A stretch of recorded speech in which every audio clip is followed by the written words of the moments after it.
Nos últimos meses de 2011, a Líbia estava mergulhada numa guerra aberta. As cidades do norte sofriam cercos constantes.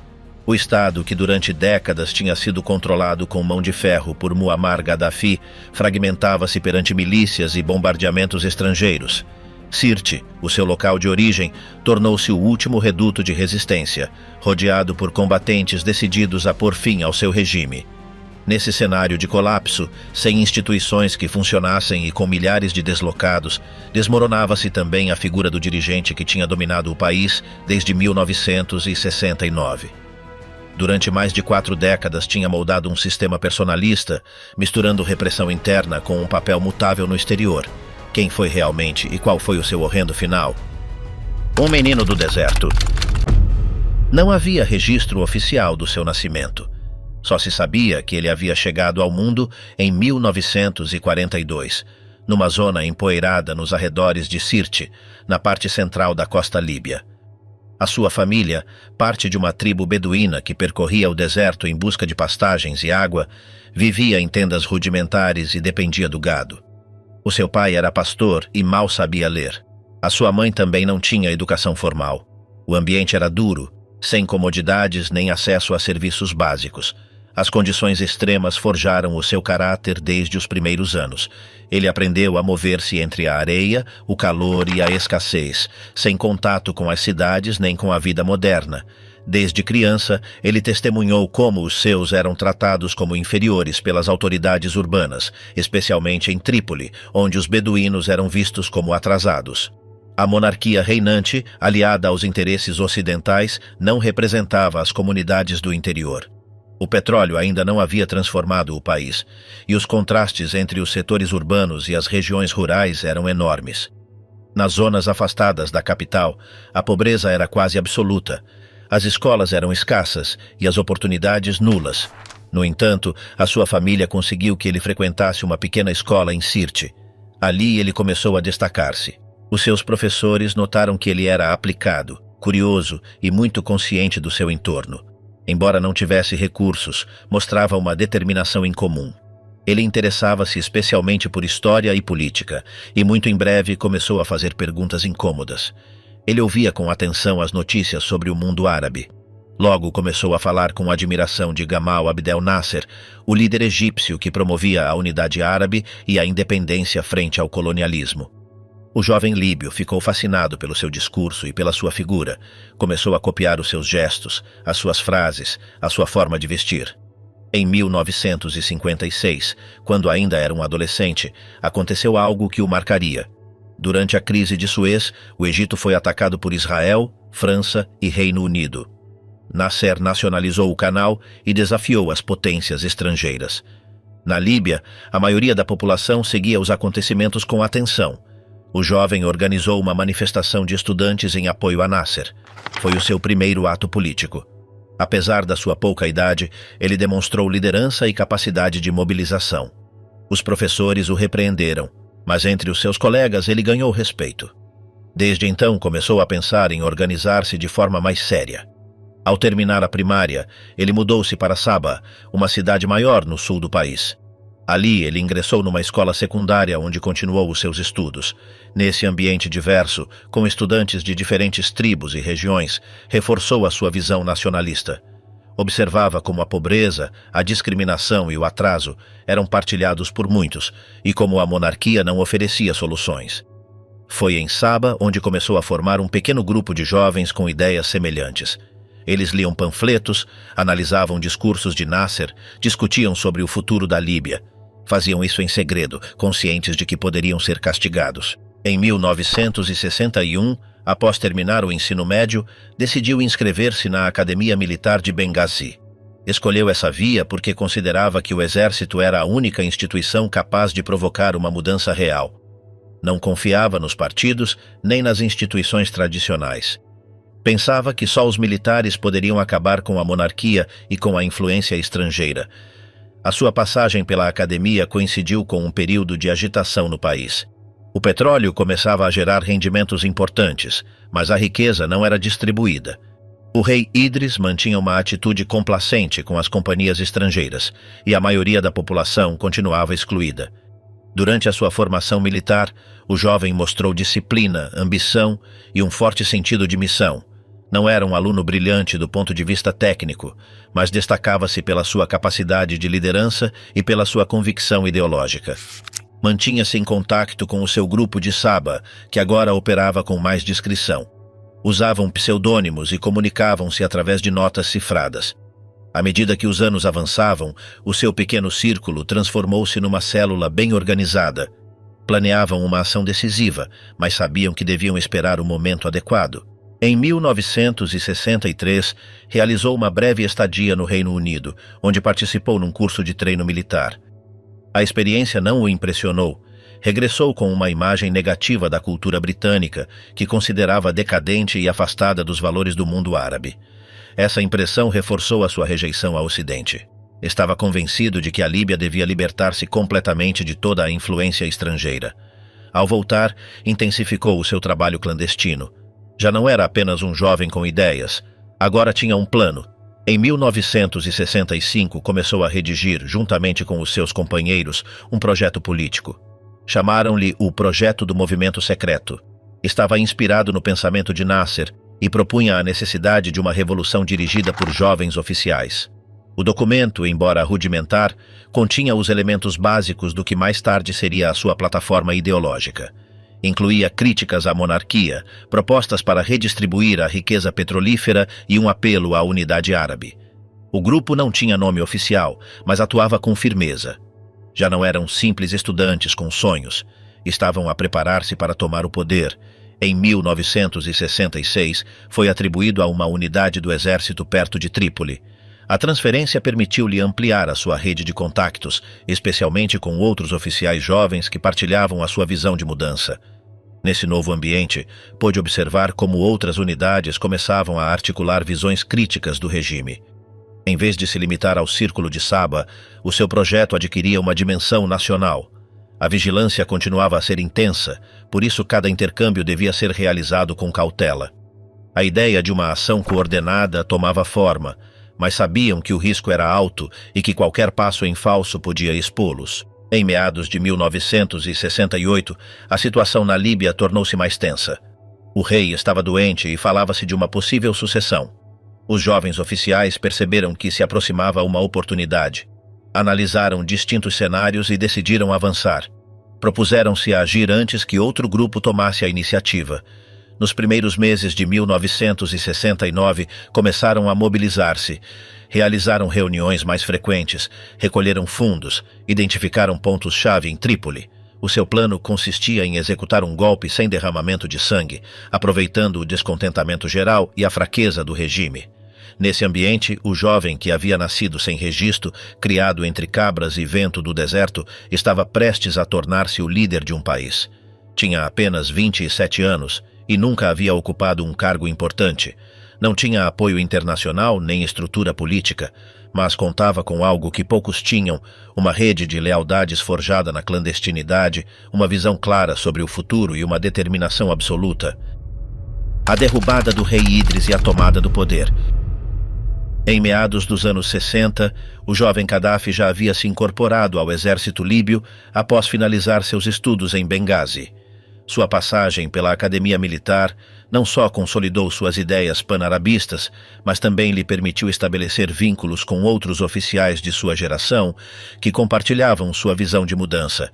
A instituição castrense funcionou como um espaço fechado onde suas ideias políticas se fortaleceram enquanto a monarquia mostrava sinais de fraqueza. Embora o rei Idris continuasse no poder, muitos viam sua figura como distante e alheia às demandas de uma sociedade cada vez mais conectada com o discurso nacionalista que chegava do Cairo. Nesse contexto, Gaddafi percebeu que se abria uma oportunidade inédita para atuar de dentro das estruturas militares, aproveitando o descontentamento crescente. Durante esses anos, seu círculo mais próximo começou a tomar forma. Enquanto a administração do rei mantinha vínculos estreitos com potências ocidentais e conservava estruturas coloniais dentro de suas instituições, o grupo liderado por Gaddafi avançava na criação de uma rede clandestina dentro dos quartéis. Não eram figuras públicas nem contavam com o respaldo de nenhum partido, mas sua presença em distintas unidades militares lhes dava acesso a informações-chave e lhes permitia medir os tempos com discrição. Apesar de sua juventude, o grupo operava com uma disciplina meticulosa. Reuniam-se em casas privadas, evitavam a exposição desnecessária e limitavam as comunicações a círculos estritamente confiáveis.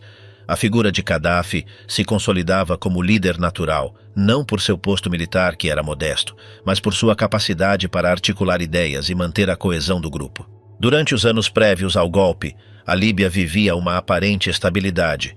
A riqueza petrolífera recém-descoberta começava a transformar certas zonas do país, mas a distribuição desses recursos era desigual. As zonas rurais seguiam submersas na pobreza e as decisões seguiam concentradas em uma elite envelhecida. Embora existisse uma constituição, sua aplicação era limitada e o parlamento operava sob controle do entorno palaciano. Os rumores sobre a possível abdicação do rei se intensificaram à medida que avançava 1969. Idris passava longas temporadas fora do país e sua saúde começava a deteriorar-se. Nesse contexto, o grupo de oficiais dirigido por Gaddafi decidiu que o momento para atuar havia chegado. A data escolhida foi o 1º de setembro, aproveitando a ausência do monarca e a desorganização temporária dentro da cadeia de comando. Durante a noite anterior ao golpe, as unidades-chave de Benghazi, Trípoli e outras bases estratégicas foram tomadas sem resistência. Não houve confrontos nem disparos. O desdobramento foi rápido e preciso. As emissoras de rádio ficaram sob controle do movimento nas primeiras horas da madrugada. Quando os ministros começaram a tomar conhecimento do que ocorria, já não tinham capacidade de reação. A operação foi executada com tal rapidez que muitos cidadãos se despertaram sem saber que o país havia mudado de regime durante a noite. O rei Idris, que se encontrava na Turquia por motivos médicos, foi informado do golpe por terceiros. A notícia o surpreendeu, sem deixar-lhe margem para planejar uma resposta. Seu sobrinho, designado como herdeiro, foi preso sem oferecer resistência. Em poucas horas, o Conselho do Comando Revolucionário, encabeçado por Gaddafi, tomou o controle absoluto do Estado.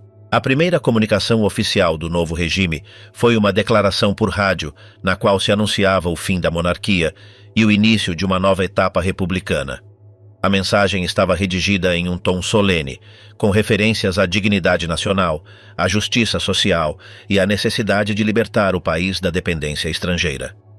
O Conselho não revelou de imediato os nomes dos seus integrantes, projetando uma imagem de unidade, enquanto asseguravam o controle do aparato estatal. As instituições continuaram funcionando durante os primeiros dias, sob novas ordens provenientes de um grupo reduzido de oficiais jovens.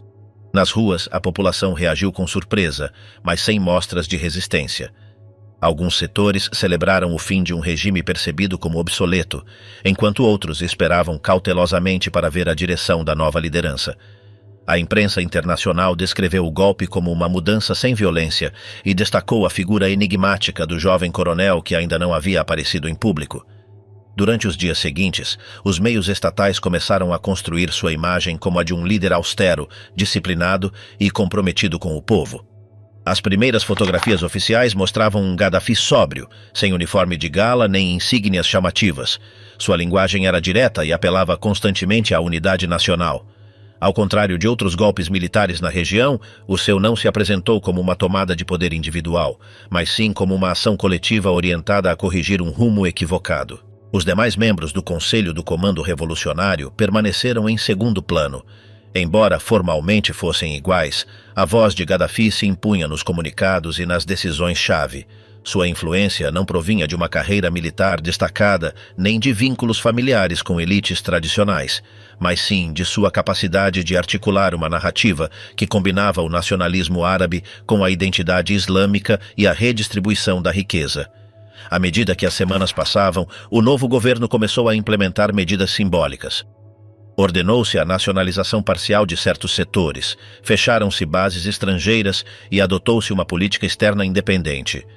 As embaixadas ocidentais foram instruídas a renegociar seus acordos sob novos termos.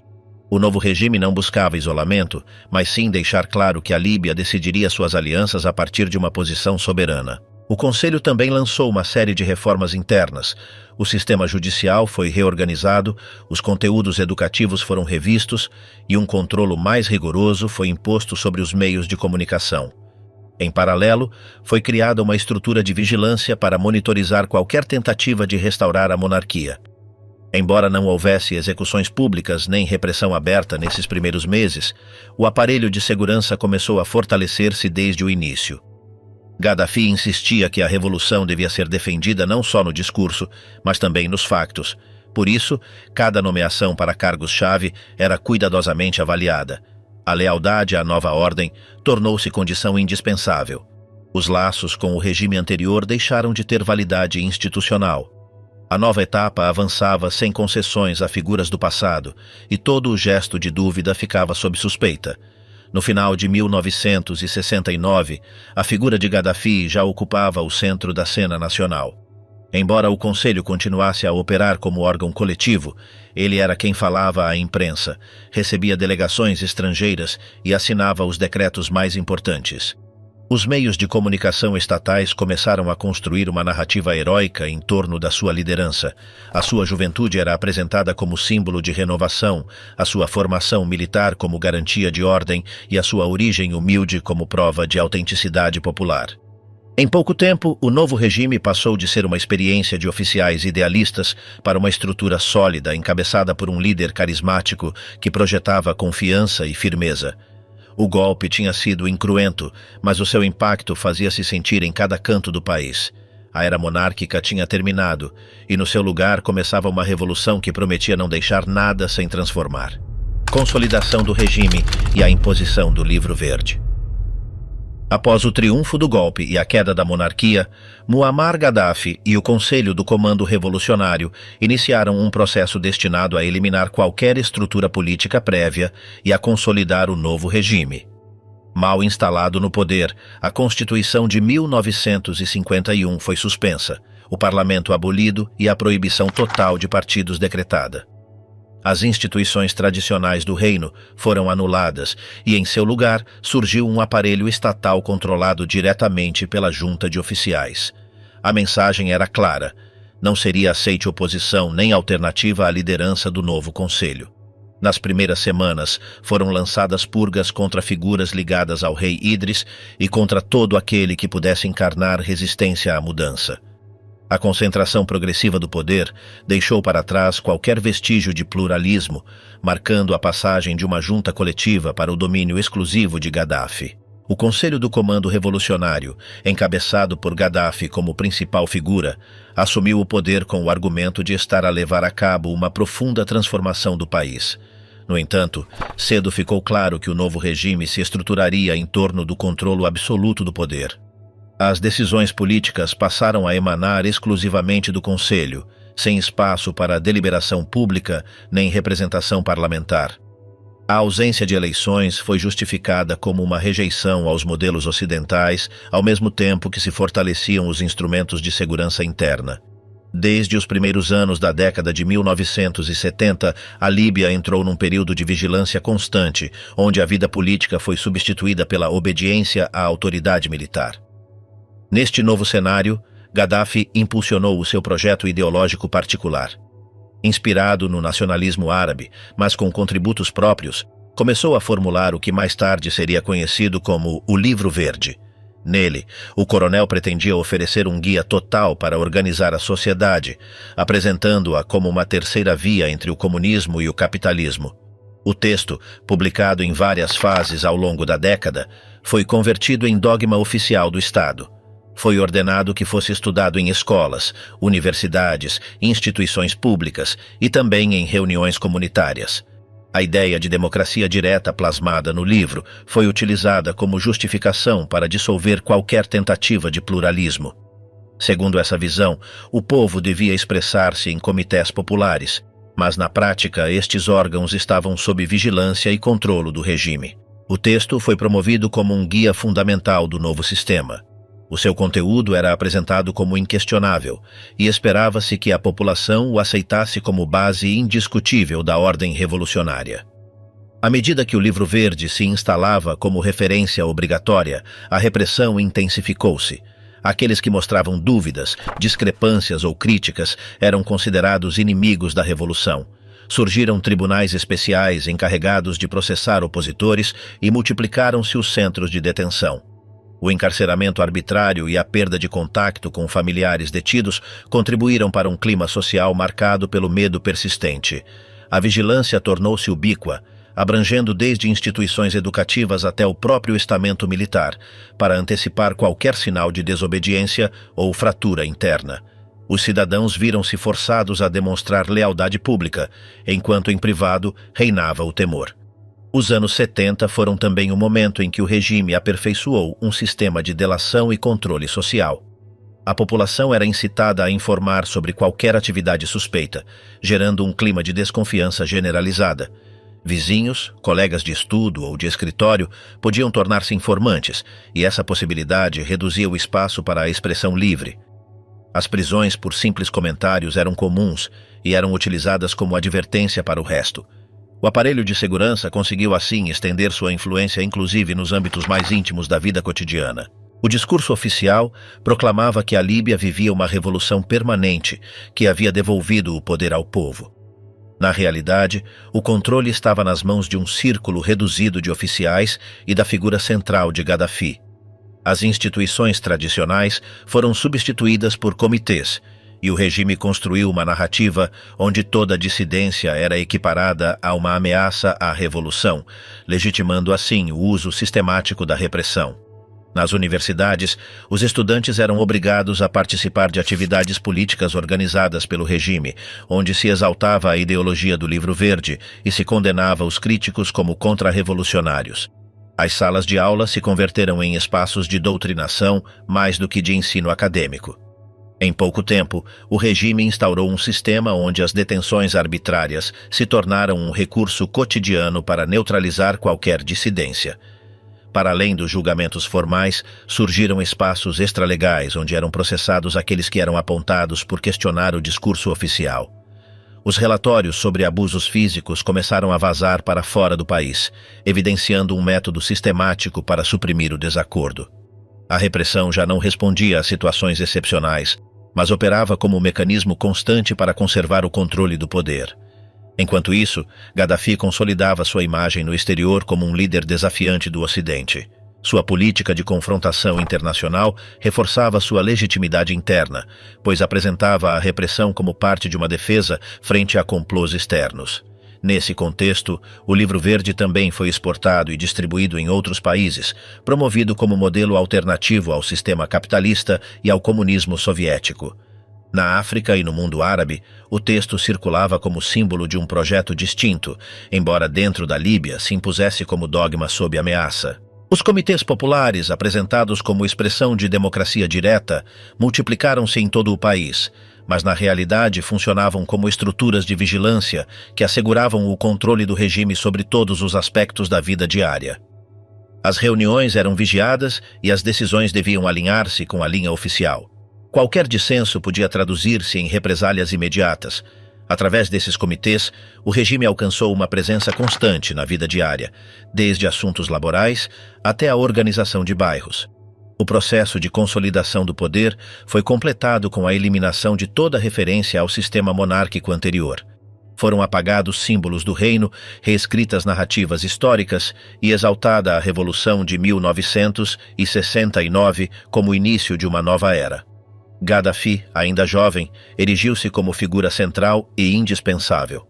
O Conselho do Comando Revolucionário manteve um papel importante nos primeiros anos, mas gradualmente o coronel se colocou acima de seus companheiros, projetando-se como líder indiscutido. Durante esta etapa, a repressão serviu também para impedir qualquer possível fratura dentro do próprio regime.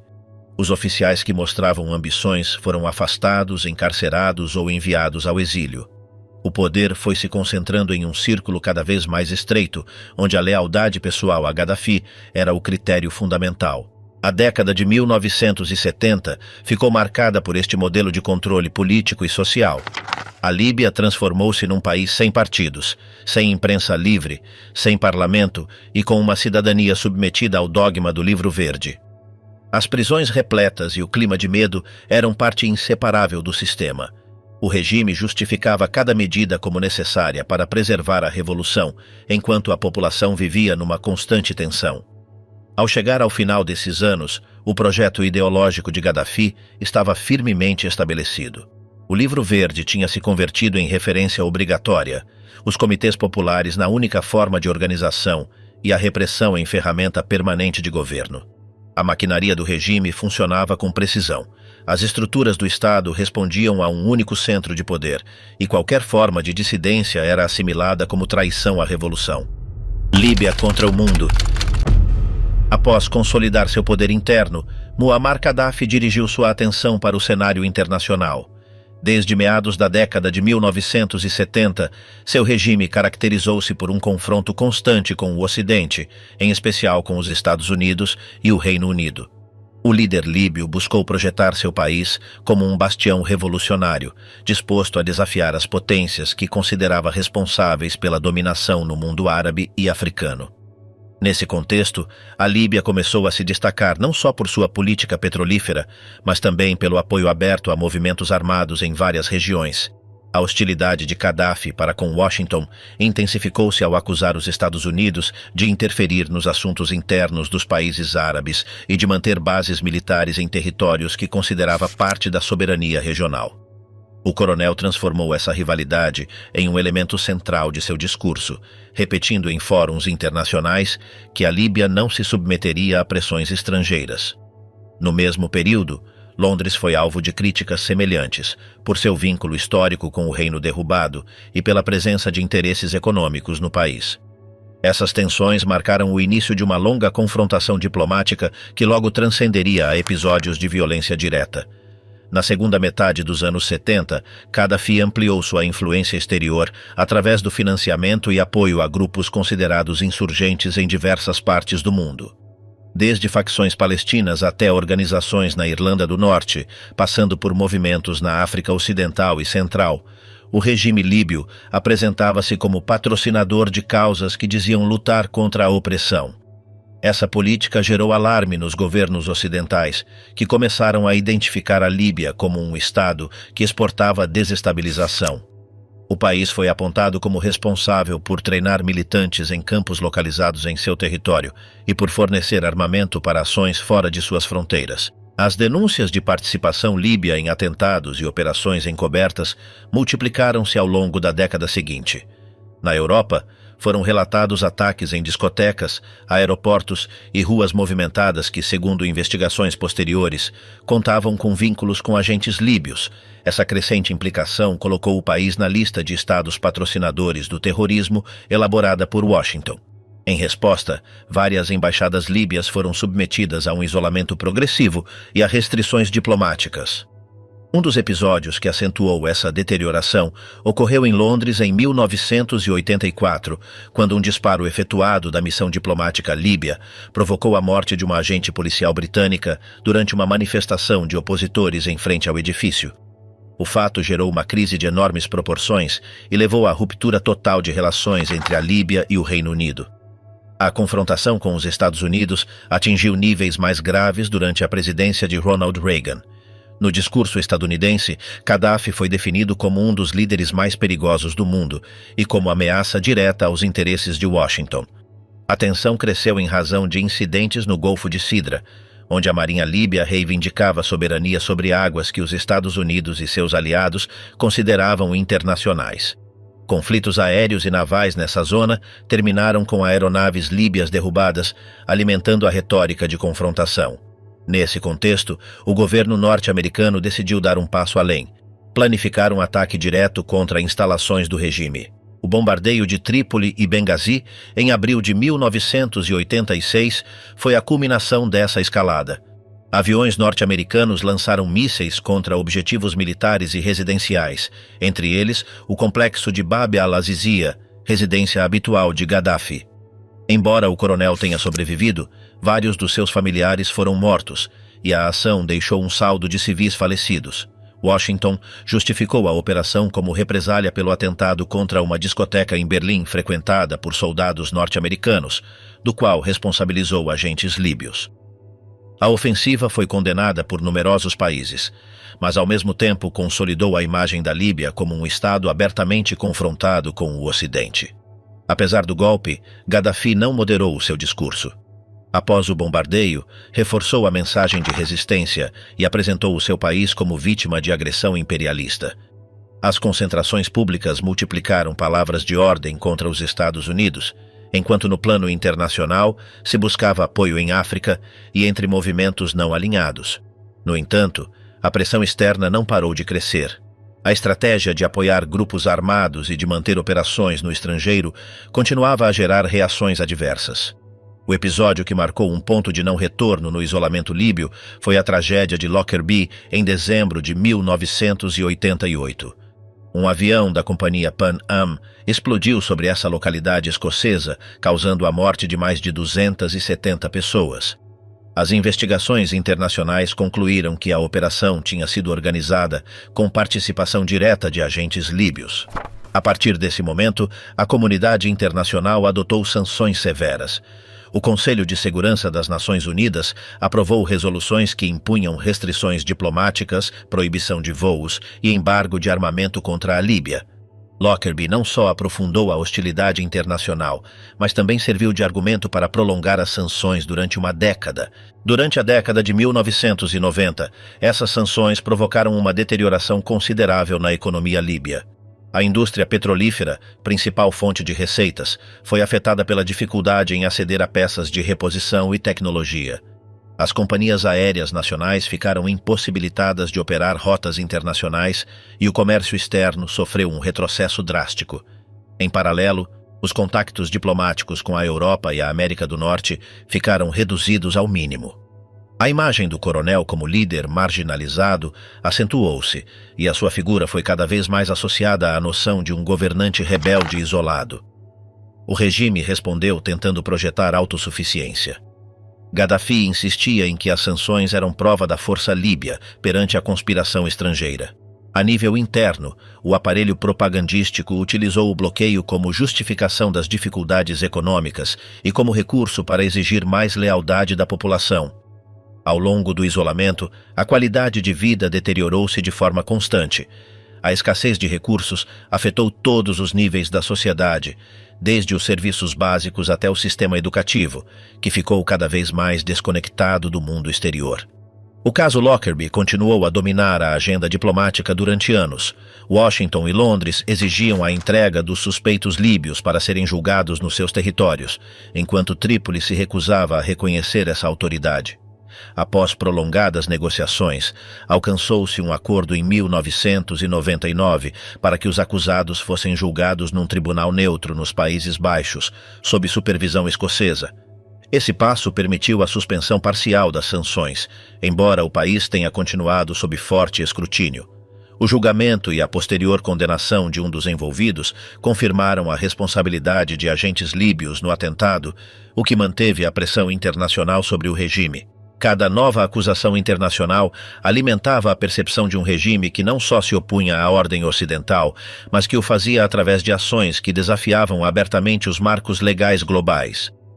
Entre elas, encontravam-se acusações de participação em atentados em África e de fornecimento de armas a grupos insurgentes em diferentes regiões. O isolamento manteve-se durante mais de uma década, e a Líbia atravessou um período em que o seu contato com o resto do mundo se limitou quase exclusivamente a canais africanos e a vínculos discretos com alguns estados árabes. A marginalização internacional reforçou a centralização do poder interno, com um regime cada vez mais fechado sobre si mesmo e com uma economia que dependia de mecanismos informais para se sustentar. O aparelho de segurança, entretanto, continuava a ser a espinha dorsal, que garantia a permanência de Gaddafi à frente do Estado.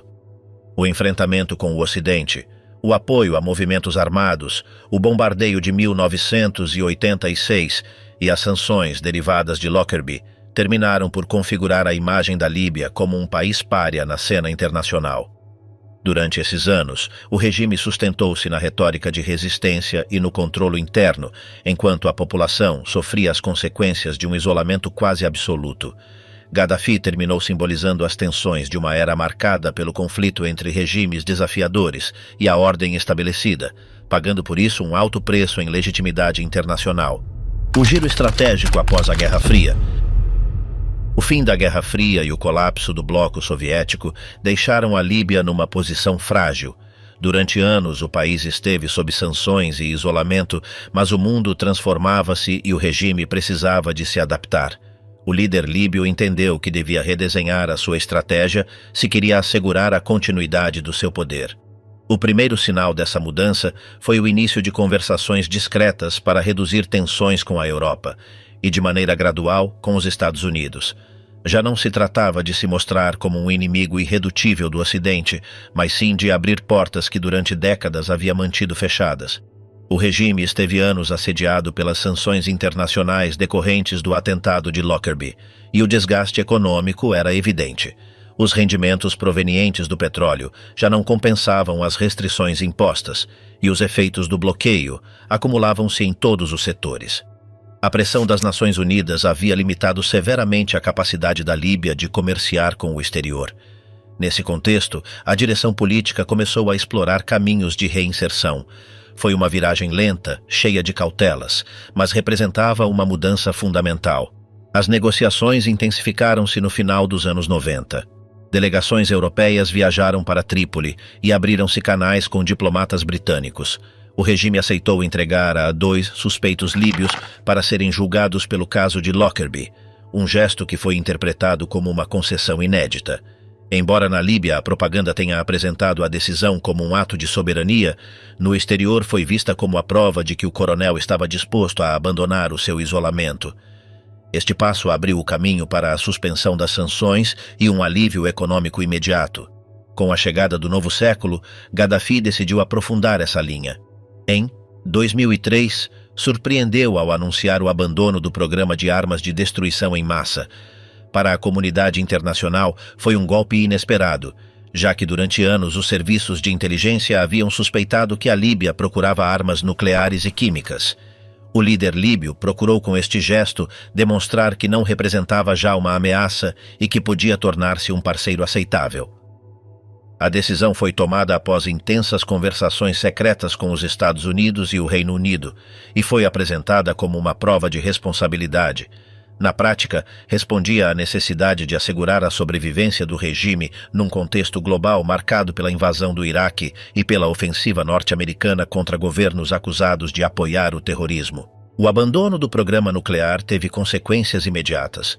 Foram levantadas sanções, normalizaram-se relações diplomáticas e, sobretudo, regressaram os investimentos. Empresas petrolíferas europeias e norte-americanas voltaram a assinar contratos milionários para explorar os vastos recursos do país. A Líbia recuperou o acesso a tecnologias e equipamentos que haviam estado bloqueados durante anos. O regime recebeu rendimentos crescentes que lhe permitiram recompor a sua economia e assegurar o controle social. Foi um triunfo estratégico. Sem ceder o poder interno, o coronel conseguia reintegrar-se na comunidade internacional. A aproximação com a Europa foi particularmente intensa. Líderes como Tony Blair, Silvio Berlusconi e Nicolas Sarkozy viajaram para Trípoli para rubricar acordos. As imagens de Gaddafi a receber líderes ocidentais na sua tenda de campanha tornaram-se habituais. O antigo pária tornava-se um parceiro com quem se podia negociar petróleo, contratos de armas e projetos de infraestrutura. A Itália, pela sua proximidade e passado colonial, transformou-se num aliado-chave. O regime soube explorar estas relações para reforçar a sua legitimidade externa. Ao mesmo tempo, o coronel manteve um discurso ambíguo em relação à sua população. Enquanto se abria ao mundo, internamente continuava a impor um controle absoluto. A retórica oficial insistia que a Jamahiriya era um sistema singular e inalterável, mas na prática o regime flexibilizou algumas normas econômicas. Foi permitida certa abertura em setores como a banca e o investimento privado, embora sempre sob a supervisão do círculo dirigente. O objetivo era atrair capital estrangeiro e modernizar alguns serviços sem renunciar ao monopólio político. Nesses anos, foram impulsionados projetos de infraestrutura que buscavam mostrar uma nova imagem. Estradas, edifícios públicos e o ambicioso grande rio artificial foram exibidos como símbolos do progresso. O regime utilizava essas conquistas para reforçar a ideia de que a Líbia entrava numa nova etapa, conectada com o mundo e capaz de oferecer prosperidade. No entanto, sob essa fachada de modernização, a estrutura repressiva do regime continuava a operar sem mudanças substanciais. Os serviços de segurança continuavam a vigiar os opositores, e qualquer tentativa de organização política independente era esmagada de imediato. A política externa também se transformou. A Líbia deixou de apoiar grupos armados no estrangeiro para se apresentar como aliada na luta contra o terrorismo. Após os atentados de 11 de setembro, o regime ofereceu informações aos serviços ocidentais e procurou mostrar-se como um colaborador útil. Essa cooperação foi recompensada com acordos comerciais e visitas oficiais. O coronel soube adaptar-se ao novo clima internacional e transformou a Líbia num parceiro inesperado para governos que antes o tinham tratado como inimigo. A normalização teve um efeito imediato na vida cotidiana. Multiplicaram-se os voos internacionais para Trípoli e empresas estrangeiras instalaram escritórios no país. A população experimentou uma melhoria relativa no acesso a bens de consumo e serviços. No entanto, essas vantagens eram distribuídas de maneira desigual. Os benefícios da abertura foram administrados seletivamente, premiando aqueles que reforçavam os laços de clientela com o poder central, enquanto as zonas consideradas problemáticas permaneciam marginalizadas. O controle do poder mantinha-se férreo, e a mudança não incluía nenhuma democratização real. A viragem estratégica do regime também incluiu o posicionamento de figuras da nova geração. Destacou-se especialmente um de seus filhos, cuja imagem começava a ganhar visibilidade no plano internacional como parte da tentativa de renovar a projeção do país. Durante esses anos, a diplomacia líbia trabalhou intensamente para apagar a imagem de pária internacional. O país foi novamente aceito em organismos regionais e aproximou-se da União Africana, onde o coronel procurava apresentar-se como líder continental. A abundância de recursos petrolíferos facilitava essas aspirações, já que a Líbia podia financiar projetos e comprar vontades. O discurso governamental articulou um relato de renascimento que ocultava a continuidade do autoritarismo sob uma nova retórica. A nova relação com o Ocidente teve também a sua dimensão simbólica. Gaddafi foi recebido em capitais europeias com honras, instalou a sua tradicional jaima em jardins oficiais e assinou acordos multimilionários.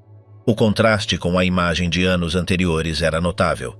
O antigo inimigo tornava-se hóspede de luxo em Paris, Londres ou Roma. Esse reconhecimento internacional foi utilizado para reforçar o seu prestígio interno e demonstrar que, após décadas de isolamento, tinha conseguido impor-se sem ceder o controle do país. Apesar desta transformação externa, a base do regime continuava a ser a mesma: o medo. Quem ousava questionar o poder continuava a enfrentar prisão ou desaparecimento. As tentativas de abrir espaços de debate eram controladas e neutralizadas. A capacidade do regime de estreitar laços com potências estrangeiras contrastava com o seu empenho em conservar intactos os mecanismos internos de controlo absoluto. A mudança de imagem foi acompanhada por um discurso renovado. O coronel falava de cooperação, desenvolvimento e modernização, deixando de lado a retórica incendiária de décadas anteriores. Contudo, no seu país, as estruturas de poder permaneciam intactas. Sob a aparência de modernização, o sistema institucional mantinha intactos os seus mecanismos de obediência vertical e exclusão política. O novo Gaddafi aparecia perante o mundo com outro rosto, mas a lógica do regime continuava a ser a mesma. No final da primeira década do século XXI, a Líbia tinha se reinserido no tabuleiro mundial. Os contratos petrolíferos geravam receitas extraordinárias, as relações diplomáticas tinham se normalizado e o coronel desfrutava de uma visibilidade inédita no Ocidente. Mas sob essa aparência de renovação, persistia um regime autoritário que não tinha modificado seus fundamentos. A abertura parcial e os gestos conciliadores eram estratégias para sobreviver num ambiente internacional em mudança, não um caminho para a democratização. O país continuava a ser governado por um só homem, com controle absoluto sobre a política e a sociedade: Saif al-Islam e as falsas promessas de abertura. Saif al-Islam começou a aparecer no cenário líbio como uma figura distinta dentro do círculo de poder. Sua imagem foi construída com cuidado, apresentada como a do herdeiro esclarecido que traria mudanças a um sistema envelhecido. Desde suas primeiras intervenções, seu discurso soava diferente do líder histórico, pois falava de modernização, pluralidade e reconciliação nacional. Suas palavras atraíram jovens, intelectuais e setores urbanos que ansiavam por uma abertura que até então parecia impossível. Através dele, transmitia-se a ideia de que uma nova etapa estava a caminho e que a Líbia poderia integrar-se em um mundo globalizado sem renunciar ao seu controle interno.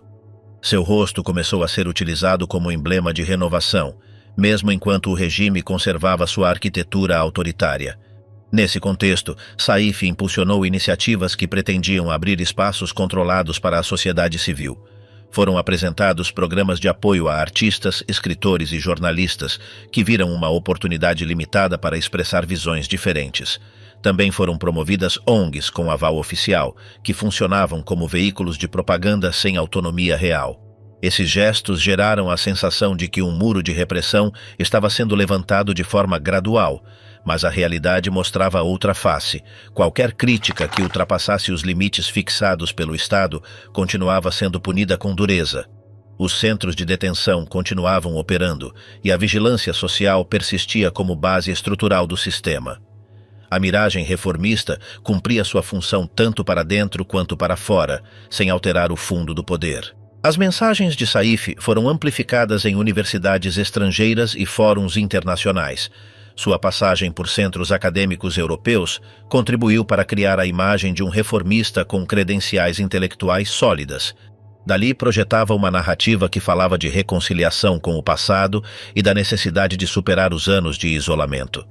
Suas palavras eram recebidas com interesse por diplomatas e empresários ocidentais, que viam nele um interlocutor confiável para encaminhar relações com um regime até então marginalizado. A diplomacia internacional, desejosa de retomar vínculos com um país rico em hidrocarbonetos, começou a tratá-lo como figura central em qualquer conversa sobre o futuro líbio. Desse modo, sua figura se consolidava como ponte entre a velha guarda e o mundo exterior. No plano interno, foram anunciadas medidas destinadas a suavizar a dureza de décadas prévias. Houve libertações parciais de prisioneiros considerados de baixo perfil, acompanhadas de declarações sobre reconciliação nacional. No entanto, muitos desses gestos resultaram simbólicos, pois os centros clandestinos seguiam ativos e os desaparecimentos forçados não cessavam. As famílias de vítimas do regime continuavam reclamando informações sem obter resposta. Enquanto alguns setores eram integrados como mostra de abertura, outros seguiam sendo reprimidos sem concessões. A suposta reforma operava com lógica seletiva, mostrando seu caráter estratégico mais do que transformador. Saif também impulsionou projetos relacionados com a modernização econômica. Falou-se de privatizações, abertura ao investimento estrangeiro e diversificação além do petróleo. Foram convocadas conferências nas quais empresários europeus e norte-americanos eram recebidos com entusiasmo, enquanto lhes era garantido que o país oferecia condições estáveis sob sua direção. Essas iniciativas coincidiam com a intenção de mostrar a Líbia como um parceiro responsável depois de anos de sanções internacionais. No entanto, os benefícios se concentravam em um círculo restrito vinculado à elite governante. Corrupção e clientelismo seguiam marcando o acesso a oportunidades, enquanto a maioria mal percebia melhorias concretas em sua vida cotidiana. O discurso de democratização encontrou eco em setores juvenis que haviam crescido sob o peso de um sistema rígido. Saif prometia uma participação mais ampla, mencionando inclusive a possibilidade de uma nova constituição. Em conferências e entrevistas, falava de liberdades básicas, da necessidade de reconhecer erros do passado e de construir instituições modernas. Estas declarações circularam com rapidez em meios internacionais, que o retrataram como o reformador em gestação. No entanto, dentro do país, qualquer tentativa de formar partidos independentes ou associações não controladas era bloqueado de imediato. O aparato de segurança não cedia terreno e os órgãos oficiais mantinham o monopólio político. A distância entre discurso e realidade era evidente para aqueles que viviam sob o regime. As promessas de reconciliação incluíram gestos para antigos opositores no exílio. Foram organizados encontros com alguns dissidentes dispostos a regressar, sempre sob condições pactuadas com as autoridades. Estes retornos eram apresentados como gestos de tolerância e superação do passado, mas na prática estavam condicionados. Muitos preferiam manter-se longe diante da falta de garantias, e aqueles que aceitavam voltar o faziam com restrições explícitas, sabendo que qualquer desvio podia custar-lhes a liberdade. O processo funcionava como um mostruário para mostrar uma Líbia reconciliada, embora o controlo continuasse intacto. A estratégia de Saif al-Islam também se apoiou no patrocínio cultural. Festivais de cinema, exposições de arte e conferências acadêmicas foram organizados com o aval de fundações ligadas à sua figura. Estas iniciativas buscavam projetar uma imagem de país aberto e moderno. No entanto, nos bastidores, as margens estavam claramente definidas. A censura continuava a regular conteúdos e qualquer alusão crítica era retirada. Os artistas sabiam que a sua criatividade devia manter-se dentro dos limites tolerados. Assim, o impulso cultural reforçava a narrativa de abertura sem tocar na estrutura real do poder. Nos meios de comunicação, foram introduzidos ajustes que simulavam abertura, permitindo certa margem temática em questões não políticas.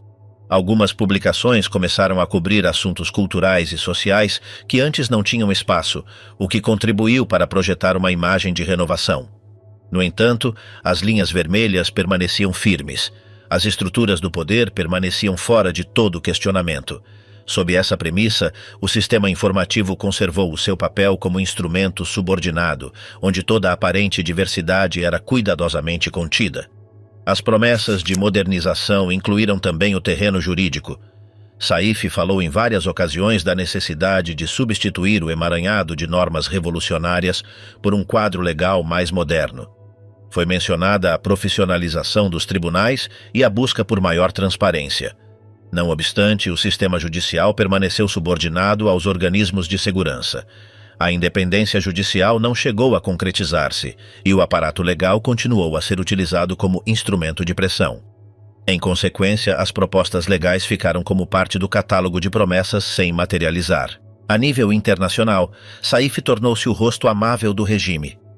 Governos europeus o recebiam em visitas oficiais e o convidavam para fóruns sobre cooperação e desenvolvimento. Ele falava de reconciliação, investimento e direitos humanos, enquanto apresentava relatórios sobre avanços em direitos e governança. Esses documentos eram recebidos com cautela, mas bastavam para reativar acordos econômicos e destravar contratos energéticos. A narrativa reformista foi suficiente para convencer muitos atores externos, mais interessados em estabilidade e recursos do que em transformações profundas. Assim, a posição internacional do regime melhorava sem alterar o funcionamento interno. Dentro do país, a percepção foi evoluindo com o tempo. No início, muitos viram em Saif uma esperança de transformação real, mas o passar dos anos, sem mudanças substanciais, corroeu essa confiança. O aparelho repressivo foi adaptado, não desmantelado, operava com novas formas, mas com a mesma finalidade de controle total. A população compreendeu que o impulso reformista respondia mais a uma estratégia de estabilização do que a uma vontade genuína de abertura. Com o tempo, as expectativas foram diluídas entre gestos simbólicos e restrições constantes, confirmando que a margem para uma abertura autêntica continuava sendo nula. A rebelião em Benghazi e o início da Guerra Civil. O início do ano 2011 no norte da África foi marcado pelo colapso de governos que pareciam inabaláveis. Na Tunísia, a saída de Ben Ali demonstrou que um regime autoritário podia desmoronar-se em questão de semanas. No Egito, as multidões na Praça Tahrir forçaram a renúncia de Hosni Mubarak após décadas no poder. Essas imagens percorreram a região e chegaram à Líbia, onde durante mais de 40 anos a população havia vivido sob um sistema rígido e vigiado. O eco das revoltas vizinhas acendeu as expectativas em um país onde as feridas da repressão acumulada seguiam abertas. Nesse contexto, Benghazi, cidade oriental com uma longa tradição de resistência, tornou-se o detonador de um processo que transformaria o destino do país. Os protestos começaram como concentrações reduzidas, que reivindicavam a libertação de prisioneiros políticos e melhorias na vida cotidiana. O clima era de tensão contida, pois as forças de segurança haviam sufocado durante décadas qualquer tentativa de organização independente. No entanto, a faísca se acendeu quando as autoridades responderam com violência às primeiras marchas. Os manifestantes, que haviam saído com palavras de ordem pacíficas, confrontaram-se com balas e gases lacrimogêneos. O choque radicalizou setores que até então não haviam se mobilizado e gerou um efeito dominó. À medida que os relatos de mortos e feridos circulavam pela cidade, mais pessoas se somavam às ruas, convencidas de que era momento de desafiar o poder estabelecido. O levante, inicialmente contido, expandia-se com rapidez imparável. A reação do regime foi endurecer a repressão. Tropas e brigadas leais foram desdobradas com ordens claras de sufocar qualquer sinal de insurreição. No entanto, o uso excessivo da força produziu o efeito contrário. Os funerais dos primeiros caídos deixaram de ser cerimônias privadas e converteram-se em atos públicos que renovavam o protesto. As palavras de ordem contra o governo multiplicavam-se em cada enterro, e o ciclo de mobilização e repressão intensificava-se. Em questão de dias, Benghazi passou de ser uma cidade sob vigilância para um território em aberta confrontação com o poder central. As deserções dentro das fileiras militares e de segurança foram um fator decisivo. Oficiais e soldados, muitos deles originários do leste do país, recusaram-se a atirar contra suas comunidades. Alguns entregaram suas armas, outros se juntaram aos comitês improvisados de defesa. O enfraquecimento da estrutura militar, acelerado por numerosas defecções, erodia a capacidade repressiva do regime. Grupos de jovens armados, com fuzis recuperados e veículos adaptados, começaram a organizar pontos de defesa em bairros e edifícios estratégicos. A insurgência passava das palavras de ordem para a resistência armada. O vazio político gerado pela retirada da autoridade em Benghazi deu lugar à formação do Conselho Nacional de Transição. Esse órgão surgiu da união entre advogados, juízes, acadêmicos e figuras respeitadas da cidade, com a intenção de dotar de estrutura o movimento insurgente. Seu objetivo inicial foi representar a população rebelde e coordenar a resistência. Em poucos dias, o Conselho emitia comunicados e assumia funções que antes correspondiam ao Estado. A bandeira tricolor do antigo reino voltou a ondular em edifícios públicos como símbolo de ruptura com o regime. Era uma declaração política clara. Não se tratava apenas de um protesto, mas do início de um processo de substituição da ordem vigente. A guerra civil começava a delinear-se. Enquanto as cidades do leste ficavam sob o controle do Conselho Nacional de Transição, Trípoli respondia com mensagens agressivas, acusando os insurgentes de traição e manipulações estrangeiras. Os meios estatais tentavam mostrar imagens de unidade, mas no terreno a fratura era evidente. O país ficava dividido entre um leste insurgente e um oeste ainda leal, retomando linhas históricas de separação regional. Com cada combate, essa divisão tornava-se mais profunda e visível. O regime concentrou as suas forças num objetivo: recuperar Benghazi. Entendia que perder a segunda cidade mais importante significava um golpe devastador. Colunas de tanques e artilharia pesada avançaram para o leste, decididas a reprimir a rebelião antes que se consolidasse. Não obstante, a resistência foi mais organizada do que o esperado. Os insurgentes, fortalecidos pela adesão de ex-militares e o apoio popular, ofereceram uma defesa coordenada. As ruas encheram-se de barricadas improvisadas, e toda a cidade se dedicou ao esforço. Vizinhos ofereciam alimentos, combustível e refúgio aos combatentes. Benghazi erguia-se como referência simbólica de uma resistência que extravasava as margens locais. Em paralelo, o Conselho Nacional de Transição compreendia a necessidade de apoio externo. Emissários viajavam ao estrangeiro procurando legitimidade política e apoio logístico. O relato que difundiam mostrava um povo decidido a libertar-se de uma ditadura prolongada, apelando à solidariedade internacional. Ao mesmo tempo, tentavam articular uma cadeia de comando rudimentar entre os grupos armados que surgiam na região. Embora a disciplina fosse variável, a vontade de luta era firme. As primeiras vitórias em localidades próximas reforçaram a moral. Em Al-Baida, Derna e Tobruk, os manifestantes conseguiram expulsar as forças leais e estabelecer comitês de gestão local. A rebelião expandia-se para além de Benghazi, evidenciando que não era um fenômeno isolado. As tribos do leste, tradicionalmente distantes do poder central, desempenharam um papel-chave em sustentar a insurreição. O regime tentou recuperar terreno com bombardeamentos aéreos, mas o processo já tinha atingido um ponto sem retorno. O contraste entre Trípoli e Benghazi agudizava-se.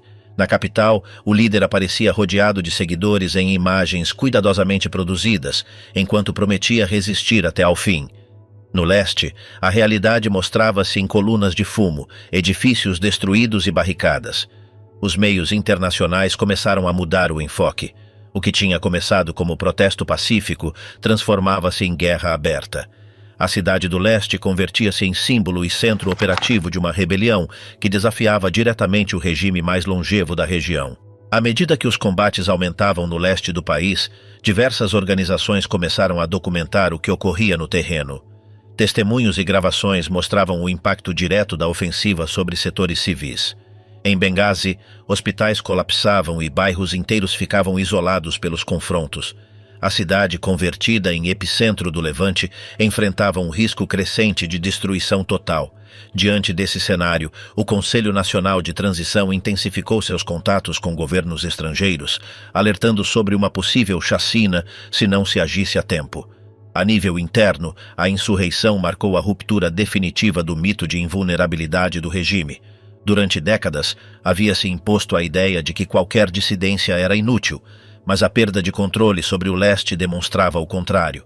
As imagens de edifícios públicos ocupados, bandeiras rebeldes nas praças e cidadãos tomando decisões fora do Estado geravam um golpe simbólico irreparável.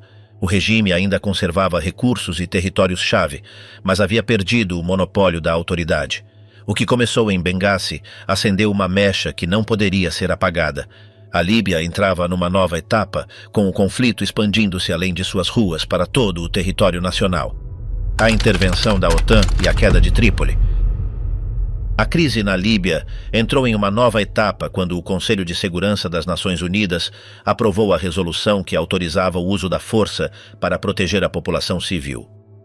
O regime havia ameaçado arrasar Benghazi e recuperar o leste por meio de um ataque total, o que levou a comunidade internacional a reagir.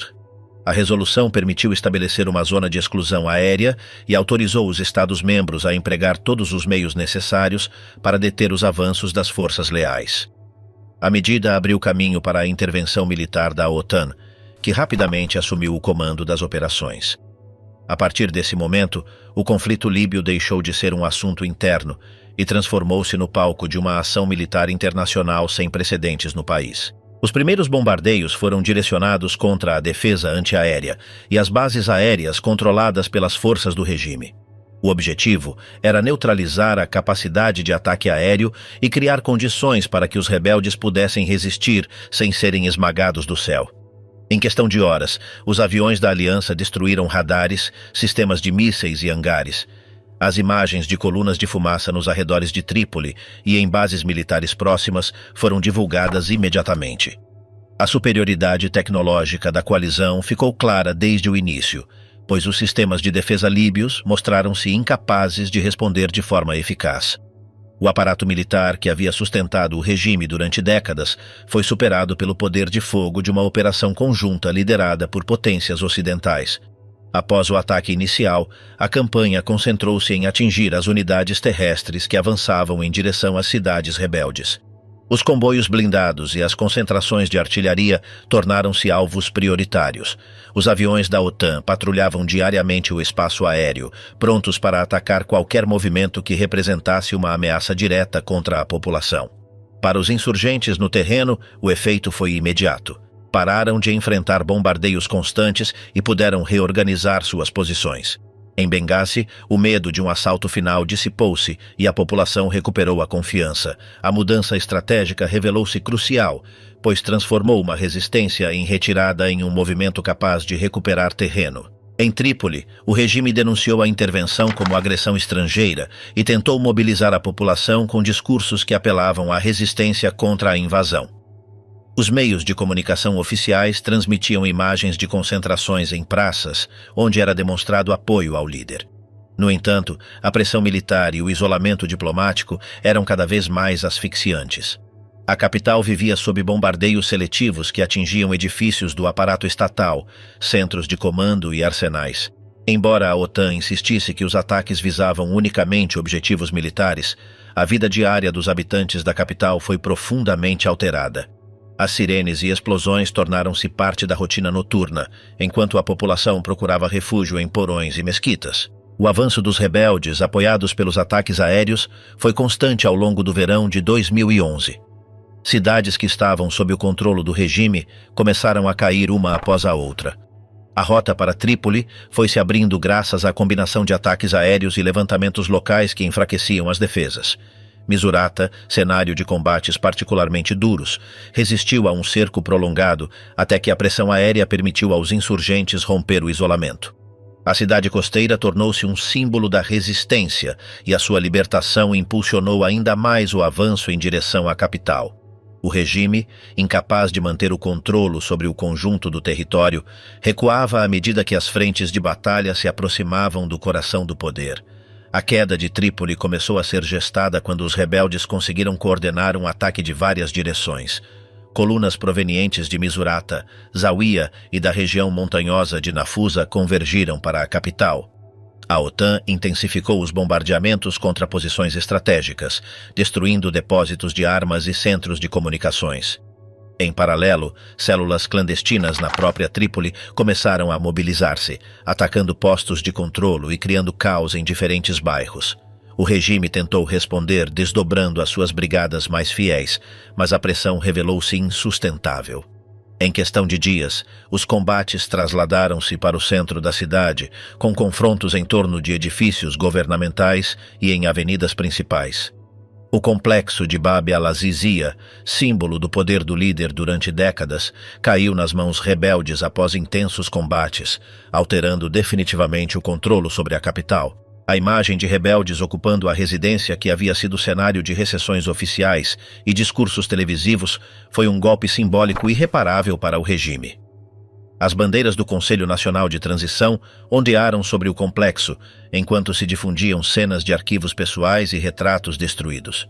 A população saiu às ruas para celebrar o fim do controle do regime na capital, embora os combates esporádicos continuassem em alguns setores.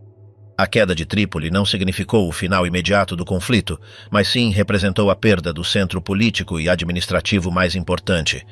A partir desse momento, a sobrevivência do líder dependia da sua capacidade de manter apoio em enclaves reduzidos. A retirada para Sirte foi a resposta imediata de Gaddafi e do seu círculo próximo. A cidade costeira, berço do próprio dirigente, transformou-se no último bastião de resistência.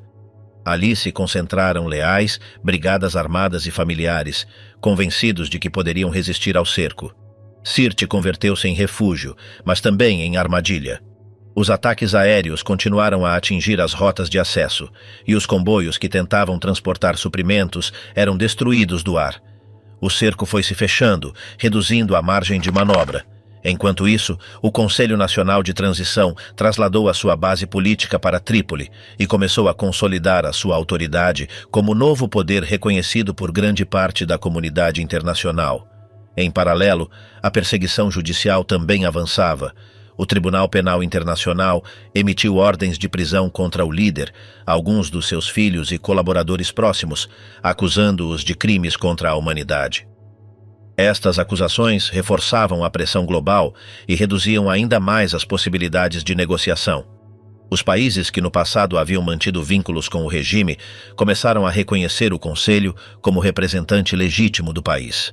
A queda da capital e o isolamento internacional deixavam claro que a etapa do líder estava a chegar ao fim. A luta reduzia-se a enclaves como Sirte e Bani Walid, que se preparavam para confrontos finais. A intervenção da OTAN tinha alterado por completo o equilíbrio do conflito. Sem os ataques aéreos, a rebelião dificilmente teria resistido ao assalto inicial sobre Benghazi. Com eles, os rebeldes não só sobreviveram, mas avançaram até derrubar o regime no seu próprio centro. A campanha aérea, com milhares de missões realizadas, mostrou a capacidade da aliança para intervir de forma decisiva num conflito interno. No entanto, também abriu um debate sobre os limites da resolução das Nações Unidas e sobre a natureza da operação. Para os insurgentes, foi a diferença entre a sobrevivência e a derrota. Para o regime, representou o golpe que terminou com mais de 4 décadas de domínio. A vida em Trípoli após a queda do regime mudou de forma radical. As instituições ficaram em ruínas e o novo poder teve de enfrentar o desafio de administrar uma cidade traumatizada por meses de combates e bombardeamentos. Os milicianos que tinham protagonizado a ofensiva instalaram-se em bairros e edifícios, enquanto os serviços básicos mal começavam a restabelecer-se. A transição prometida pelo Conselho Nacional de Transição enfrentava a dificuldade de impor ordem no meio da euforia e do descontrole. A capital, que tinha vivido durante anos sob vigilância rigorosa, agora convertia-se em espaço de celebrações, mas também de incerteza. A guerra não tinha terminado, e os confrontos em Sirte e Bani Walid mostravam que ainda restavam batalhas por travar. Caçado como uma besta, captura e morte de Gaddafi. Nos últimos dias de outubro de 2011, Sirte havia se transformado em um campo de ruínas sob o cerco constante. A cidade natal de Muammar Gaddafi, convertida em seu último refúgio, estava cercada por forças rebeldes apoiadas do ar pela OTAN.